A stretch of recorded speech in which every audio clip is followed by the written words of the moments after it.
Hello hello അമ്മേ. അമ്മയല്ല മോളെ, ഞാനാ. ആ ശാന്തേച്ചിയാ മോളെ. അമ്മ ഫോൺ കൊണ്ടുപോയിട്ടില്ല, മാർക്കറ്റിൽ പോയിരിക്കോ. അപ്പൊ അമ്മ അവിടെ ഇല്ലേ? ആ ദേ ദേ വരുന്നുണ്ട്, ഞാൻ കൊടുക്കാം. ആ ദേ ശാരദാമ്മേ, ശ്യാമയാ. എന്താടി, എന്താ വിശേഷം? വിശേഷങ്ങളേ ഉള്ളൂ. എന്തൊക്കെ കുഴപ്പങ്ങളാ അമ്മ ഉണ്ടായിരിക്കുന്നേ? കൊഴപ്പോ? എന്താടി, എനിക്കൊന്നും മനസ്സിലാവുന്നില്ല. അപ്പോ അമ്മയെ കുഞ്ഞിച്ച് വിളിച്ചില്ലേ? ഇല്ല. വിഷ്ണുവേട്ടൻ അമ്മയാണോ ചോറുണ്ടായി കൊടുത്തത്? ആ അതെ. അവിടുന്ന് ഒരു പോലീസുകാരൻ വിളിച്ചു പറഞ്ഞിട്ട് ഞാൻ ഇവിടുന്ന് ചോറ് കൊണ്ടുപോയി കൊടുത്തു. അതിനിപ്പോ എന്താ? ഓ, സത്യം വല്ലതും പറഞ്ഞോ? അമ്മ കൊണ്ടുപോയി കൊടുത്ത ഭക്ഷണം കഴിച്ചതിന് ശേഷം വിഷ്ണുവേട്ടൻ എന്തൊക്കെയോ കുഴപ്പങ്ങളുണ്ടായി. കൊഴപ്പോ? എന്ത് കുഴപ്പം? വിഷ്ണുവേട്ടനെ ഹോസ്പിറ്റലിൽ അഡ്മിറ്റ് ചെയ്തിരിക്കുവോ അമ്മേ. അയ്യോ, എന്തായി പറയുന്നേ? എനിക്കൊന്നും മനസ്സിലാവുന്നില്ലല്ലോ.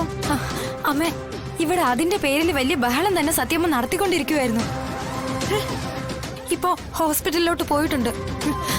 അവിടെ ഇനി എന്തൊക്കെയാവുമെന്ന് എനിക്ക് അറിയില്ല അമ്മേ. അമ്മ എത്രയും പെട്ടെന്ന് കുഞ്ഞേച്ചി ഒന്ന് വിളിച്ചു നോക്ക്. ആ ശരി ശരി, ഞാൻ വിളിക്കാം. ഈശ്വര, കുഴപ്പമൊന്നും ഇല്ലാതിരുന്നാ മതിയായിരുന്നു. ശാന്തേ, നമ്മൾ ഇവിടുന്ന് കൊടുത്ത ഭക്ഷണം കഴിച്ചിട്ടേ വിഷ്ണു ആശുപത്രിയിലായെന്ന് ഞാൻ അറിഞ്ഞു ശാരദാമ്മേ. ശാരദാമ്മ എന്താ ഫോൺ കൊണ്ടുപോതിരുന്നേ? അത് ഞാൻ അവളെ ഒന്ന് വിളിക്കട്ടെ.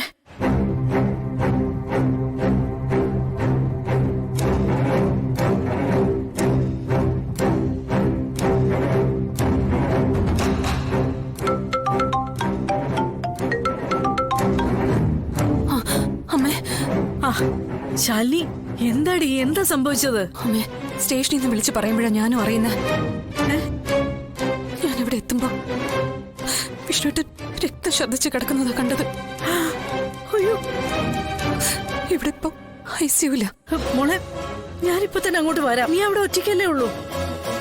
വേണ്ടമ്മേ, അമ്മ ഇപ്പൊ ഇങ്ങോട്ട് വരണ്ട. പിന്നെ ഇവിടെ അമ്മ കൊണ്ടുവന്ന ഭക്ഷണത്തിൽ നിന്ന് ഫുഡ് പോയ്സൺ ഉണ്ടായിരിക്കുന്നെന്ന് ഇവരിപ്പോ പറയുന്നു. അതെങ്ങനെ മോളെ ശരിയാവുക?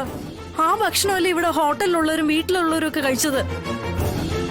ഹോട്ടലിൽ ഉണ്ടാക്കുന്ന ഭക്ഷണമാണ് നമ്മൾ വീട്ടിലേക്ക് എടുക്കുന്നത്, അല്ലാതെ വേറെ ഭക്ഷണമൊന്നും നമ്മൾ വീട്ടിലേക്ക് ഉണ്ടാക്കുന്നില്ലല്ലോ. അമ്മ, അത് നമുക്ക് മാത്രം അറിയാവുന്ന കാര്യങ്ങളല്ലേ, മറ്റുള്ളവർക്ക് അത് അറിയേണ്ട ആവശ്യമില്ലല്ലോ.